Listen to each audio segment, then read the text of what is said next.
السلام علیکم dear students, کیسے ہیں آپ؟ بہت اچھا آپ لوگوں کی طرف سے رسپانس دیکھنے کو ملا. یہی وجہ ہے کہ آج میں اپنے تیسرے لیکچر کے ساتھ آپ کے پاس یہاں پہ حاضر ہوں. آج ہم انشاءاللہ کمپیوٹر کے جو بیسک کمپوننٹس ہیں یا کی کمپوننٹس جسے ہم کہتے ہیں ان کے ساتھ ہم اس لیکچر کا آغاز کریں گے. سب سے پہلے آپ کو بتاتا چلوں کہ یہ وہ ڈیفینیشنز ہیں جو وائٹ بورڈ کے اوپر آپ کو نظر آ رہی ہیں. یہ وہ ڈیفینیشنز ہیں جو آپ نے 9th کلاس سے آنورڈ ماسٹرز تک ہر جگہ پہ پڑھنی ہے.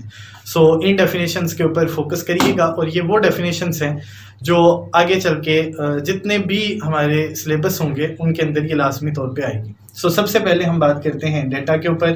ڈیٹا کیا چیز ہے؟ یہاں ڈیفینیشن لکھی ہوئی ہے: کلیکشن آف را فیکٹس، را figures and meaning less words. ایسی چیزیں جو ہم امیجن تو کرتے ہیں بٹ ان کی بریف ڈیسکرپشن ہم سے ممکن نہیں ہے، ہم انہیں ڈیٹا کی سینس میں کنسیڈر کرتے ہیں. یہاں سب سے اہم جو ورڈ ہے وہ ہے را. را کو اگر ہم انگلش میں ٹرانسلیٹ کریں تو اس کا مطلب بنتا ہے ان پروسیسڈ فارم. ایسی فارم جس کے اوپر ابھی ہم نے کام نہیں کیا. ہم کمپیوٹر کو کام کرنے کے لیے جو مٹیریل پرووائڈ کرتے ہیں ہم اسے بھی ڈیٹا کے نام سے ریپرزینٹ کرتے ہیں. اب یہاں 3 مختلف جو ورڈز ہیں وہ لکھے گئے ہیں، تو یہاں میں ان تینوں ورڈز کی الیبوریشن آپ کے سامنے مثال کے ساتھ رکھتا ہوں تاکہ آپ کو ان چیزوں کو سمجھنا آسان ہو جائے. بک میں ان کی ڈیفینیشنز اویلیبل نہیں ہیں، لیکن آپ ان کے اوپر ریسرچ کریں گے تو آپ کو انشاءاللہ ان کی ڈیفینیشنز وہ مل جائیں گی. سب سے پہلے ہم بات کرتے ہیں را فیکٹس کی. را فیکٹ جسٹ ہماری ایک ایسی امیجنیشنز ہوتی ہیں جو وقوع پذیر نہیں ہوتی. سو اسی لیے ہم انہیں را فیکٹس کے نام سے ریپرزینٹ کرتے ہیں. لفظی معنی اس کا خام خیالی. آپ سوچتے ہیں کہ آپ اس کنٹری کے پرائم منسٹر ہیں، ایکچولی آپ نہیں ہیں، تو یہ آپ کی جو امیجنیشن ہے دس ون از را فیکٹ. اس کے بعد دوسرے نمبر پہ ہے را فگرس. آپ اس کو ہم سمپلی خام صورت کے نام سے ریپرزینٹ کر سکتے ہیں اگر ہم اسے اردو میں ٹرانسلیٹ کریں تو. میں اس میں سمپل آپ کو اگزامپل کے طور پہ بتاتا ہوں را فگرز کیسے اپنی ورتھ کو برقرار رکھتے ہیں.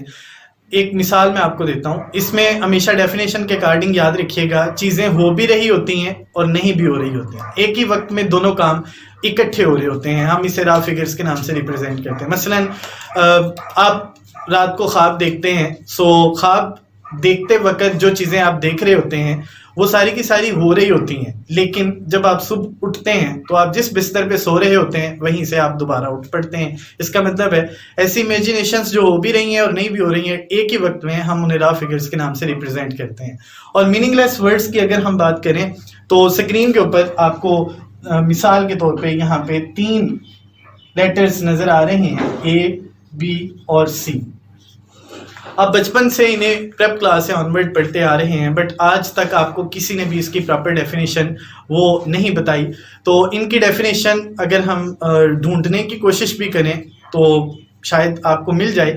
مجھے تو نہیں ملی، لیکن اگر آپ کو ڈیفینیشن ملے تو ڈسکرپشن میں آپ کمنٹس میں لازمی طور پہ ان کے ڈیفینیشنز کو مینشن کریے گا تاکہ میرے لیے بھی ان کو انڈرسٹینڈ کرنا آسان ہو جائے. So these are the meaningless words are letters جو ہم سے الیبوریٹ نہیں ہوتے. اب جب ہم کمپیوٹر کو ڈیٹا پرووائڈ کرتے ہیں تاکہ وہ اس کے اوپر پروسیس کرنا شروع کرے، تو پروسیسنگ ایک ایسا فیز ہوتا ہے جس میں ہم کمپیوٹر کو کام کرنے کے لیے کچھ دیتے ہیں، ڈیٹا پرووائڈ کرتے ہیں. سو ہم سمپلی اگر اس کی ڈیفینیشن کریں، سب سے آسان ترین ڈیفینیشن جو آج تک مجھے ملی ہے وہ ہے ورکنگ آن ڈیٹا، ڈیٹا کے اوپر کام کرنا. لیکن according to the definition of the book اگر ہم اس کو کنسیڈر کرنا شروع کریں تو وہ کچھ اس طرح ہوگا: processing is a stage that converts the data into the form of information. ہم ڈیٹا کو انفارمیشن میں بدلنے کے لیے جس اسٹیج سے گزرتے ہیں ہم اسے پروسیسنگ کے نام سے ریپرزینٹ کرتے ہیں. It is also known as computing. ہم اس کو کمپیوٹنگ کے اندر بھی کنسیڈر کرتے ہیں. یہاں پہ ایک اور چیز میں آپ لوگوں کے انٹرسٹ کے لیے بتا دیتا ہوں کہ جو پروسیسنگ ہوتا ہے اس میں ہمارے پاس 4 مختلف سٹیجز ہوتی ہیں. سب سے پہلا کام ہم نے یہ کرنا ہوتا ہے کہ ہم ڈفرینٹ سورسز سے ڈیٹا کو اکٹھا کرتے ہیں، حاصل کرتے ہیں. ہم اس کو ڈیٹا گیدرنگ کے نام سے ریپرزینٹ کرتے ہیں. جب ڈیٹا مختلف سورسز سے ہم اکٹھا کر لیتے ہیں تو اس کے بعد پھر ہم نے اس کو کیلکولیٹ کرنا ہوتا ہے. یہاں پہ ہمارے پاس الٹرنیٹ 2 اپروچز ہوتی ہیں، یا تو ہم کمپیوٹ کرتے ہیں یا اس کو کیلکولیٹ کرتے ہیں. کمپیوٹ اور کیلکولیٹ میں مائنر سا ڈفرینس ہے. کیلکولیٹ میں ہمارے پاس اینڈ ریزلٹس پہلے سے دستیاب ہوتے ہیں، جبکہ کمپیوٹنگ میں پہلے اینڈ ریزلٹس ہمارے پاس دستیاب نہیں ہوتے. ہم کام کرنا شروع کرتے ہیں، ہمیں نہیں پتا ہوتا اینڈ ریزلٹس کیا ہوں گے. میں دونوں کی مثال کچھ اس طرح دیتا ہوں. آپ کے پاس ایک اسکرین کے اوپر ایکویشن لکھی ہوئی آپ کو نظر آ رہی ہوگی، a+b=5. لیکن آپ ساری زندگی بھی لگے رہیں، اس کا پراپر سولوشن وداؤٹ سپوزیشن آپ کبھی بھی جنریٹ نہیں کر سکتے. سو اس کا مطلب ہے آپ نے کمپیوٹ کیا، آپ نے اینڈ ریزلٹس تک پہنچنے کی کوشش کی. لیکن اگر ہم کیلکولیٹ کی بات کریں، اسکرین کے اوپر آپ کو پھر نظر آ رہا ہوگا، لکھا ہے 2+2=4. سو اینڈ ریزلٹس کا آپ کو پہلے سے ہی پتا تھا، آپ نے کیلکولیٹ کرنا شروع کر دیا. These are the stages that are essentially been required when the data is to be gathered from different sources. اب اس کے بعد ہم سارٹنگ پرفارم کرنا شروع کرتے ہیں. سارٹنگ ایک ایسا فینامنا یا اسٹیج ہوتی ہے جس میں ہم ڈیٹا کو کسی ایک خاص پیٹرن کے ذریعے سے آرگنائز کرتے ہیں. وہ اسینڈنگ بھی ہو سکتا ہے، وہ ڈسینڈنگ بھی ہو سکتا ہے. اور اس کے بعد ہم جو ڈیٹا ہم نے پروسیس کیا ہوتا ہے اسے سمرائز کرتے ہیں، اپنے ریزلٹس کو فائنڈ آؤٹ کرنے کی اسٹرگل کرتے ہیں. یہ 4 سٹیجز ہوتی ہیں جو ہم پروسیسنگ فیز کے اندر دیکھتے ہیں. اس کے بعد ہمارے پاس آخری سٹیج ہوتی ہے جو کمپیوٹر کے اندر ڈیٹا کو مینیپولیٹ کرنے یا ڈیٹا کو اینڈ تک پہنچانے کے لیے ہمیں لازمی طور پہ ریکوائرڈ ہوتی ہے، وہ ہے انفارمیشن. انفارمیشن کیا چیز ہوتی ہے؟ According to the definition it is the processed form of data. ایسی فارم جو پروسیس ہو چکی ہے ہم اسے انفارمیشن کے نام سے ریپرزینٹ کرتے ہیں. اور یاد رکھیے گا، انفارمیشن صرف پروسیسڈ فارم ہی کو نہیں کہا جاتا، بلکہ وہ آرگنائزڈ فارم بھی ہوتی ہے اور وہ ارینجڈ بھی ہوتی ہے، کیونکہ ہم نے یہ کام پروسیسنگ کے اندر کر لیا تھا کہ ہم نے ڈیٹا کو ایک خاص ترتیب کے ساتھ جوڑا تھا اور خاص ترتیب کے ساتھ ہم نے اس کو آرڈر دیا تھا. اب میں آپ سے واپس اسی ٹاپک کے اندر آپ کو سکرین کے اوپر ایک سلائیڈ دکھاتا ہوں جس میں ہمارے پاس 3 الفابیٹس اویلیبل تھے، A، B اور C. تو آپ اسے کوشش کریں کہ ایک ایسی فارم میں جنریٹ کریں، ایک ایسا اس سے ورڈ بنائیں جس کا کوئی معنی بنتا ہو. مجھے امید ہے کہ آپ سوچ رہے ہیں. اب میری طرح ہو سکتا ہے آپ کو بھی تھوڑا انگلش سے شغف کم ہو، تو میں آپ کے لیے آسانی کر دیتا ہوں اور میں یہاں پہ آپ کو اردو میں 3 حروف تہجی لکھ دیتا ہوں. کوشش کریے گا کہ آپ اسے پروسیس کرنے کے بعد انفارمیشن میں کنورٹ کریں، یعنی ایسی فارم میں کنورٹ کریں جسے یوزر کے لیے سمجھنا آسان ہو جائے. میں نے یہاں پہ لکھا الف، ب اور پ. سو یہ 3 حروف تہجی ہیں. اگر آپ ان کو کسی ایک ایسے طریقے سے جوڑیں یا ترتیب دیں جس کی وجہ سے اس کا کوئی معنی بنتا ہے، تو اس کا مطلب ہے آپ میں کمپیوٹر بننے کی صلاحیت وہ موجود ہے. نیچرلی اگر ہم دیکھیں تو قدرت کی ہم مشینیں ہیں. سو مجھے امید ہے کہ آپ نے پہلا جو کوئز تھا ABC اس کو ارینج کرنے کی کوشش کی ہوگی. اگر آپ ارینج کر چکے ہیں تو دیٹس گڈ، لیکن اگر آپ سے ارینج نہیں ہوا تو ہم اس کو کوشش کرتے ہیں کہ ارینج کریں.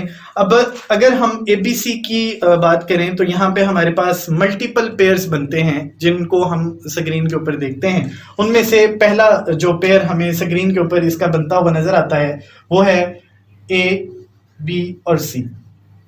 دوسرا پیئر جو ہمیں بنتا ہوا نظر آتا ہے وہ ہے B، A اور C. تیسرا پیئر ہمیں جو بنتا ہوا نظر آتا ہے وہ ہے C، A اینڈ B. اور جو اسٹوڈنٹ اسٹیٹس پڑھتے ہیں وہ پرابیبلٹی کے ذریعے سے یہ بتا سکتے ہیں کہ یہاں پہ ٹوٹل 8 مختلف پیئرز بن سکتے ہیں جن کو ہم بآسانی یہاں پہ لکھ سکتے ہیں. چونکہ بورڈ پہ میرے پاس جگہ نہیں تھی اس لیے میں نے ان کو یہاں پہ نہیں لکھا. اب ان تینوں جو ورڈز میں نے جنریٹ کیے ہیں، اگر آپ ان کو اسیس کریں، کوشش کریں کہ ان میں سے ایک ایسے ورڈ کا انتخاب کریں جو آپ کے لیے قابل استعمال ہے. ہم اس کو سمرائز کر رہے ہیں. سو ہمارے پاس ایک ہی ورڈ ایسا ہے جس کا کوئی معنی آپ کو پتا ہو سکتا ہے، اینڈ دیٹ از کیپ. گاڑی آپ نے دیکھی ہوگی، اس کے پیچھے جہاں پہ سامان رکھا جاتا ہے اس کو ہم کیپ کہتے ہیں. یا باہر کے ممالک میں اگر آپ نے ٹیکسی کو روکنا ہو تو آپ ہاتھ کھڑا کر کے کہتے ہیں کیپ. یا کیبن کی جو شارٹ فارم ہوتی ہے it is also called as cap. Urdu کی اگر ہم بات کرتے ہیں تو اگر آپ ان تینوں جو حروف ہیں ان کو جوڑیں تو یہ بنتا ہے ابب، دوسرے نمبر پہ بنتا ہے باپ، اور تیسرے نمبر پہ پاپ، اینڈ واٹ ایور. ہمارے پاس ٹوٹل اس کے بھی 8 پیئرز بنتے ہیں. لیکن ان میں سے اگر آپ دیکھیں تو صرف ایک ورڈ ایسا ہے جس کا کوئی مفہوم یا معنی بنتا ہے اور وہ ہے باپ. ہم نے ڈیٹا حاصل کیا تھا، یہی کام کمپیوٹر بھی کرتا ہے. ہم کمپیوٹر کو ڈیٹا پرووائڈ کرتے ہیں ایسی فارم میں جس کا کوئی مطلب نہیں ہوتا، پھر وہ اس کو پروسیس کرتا ہے اور پروسیس کرنے کے بعد اس کو وہ اینڈ ریزلٹس میں کنورٹ کر دیتا ہے جو میننگ فل ہوتے ہیں، جو یوزر انڈرسٹینڈیبل فارم کے اندر ہوتے ہیں، اور ہم ان کو کمپیوٹر کے اندر بعد میں استعمال کے لیے محفوظ کر لیتے ہیں۔ اسی چیز کو، اسی تھیم کو ہم ڈیٹا پروسیسنگ سائیکل کے نام سے بھی ریپرزینٹ کرتے ہیں۔ انشاءاللہ اگلے لیکچر میں ملاقات ہوگی۔ اپنے فیڈ بیک اور اپنی آراء سے نوازتے رہیں۔ آپ لوگوں کا بہت شکریہ۔ ملیں گے انشاءاللہ اگلے لیکچر میں۔ اللہ حافظ۔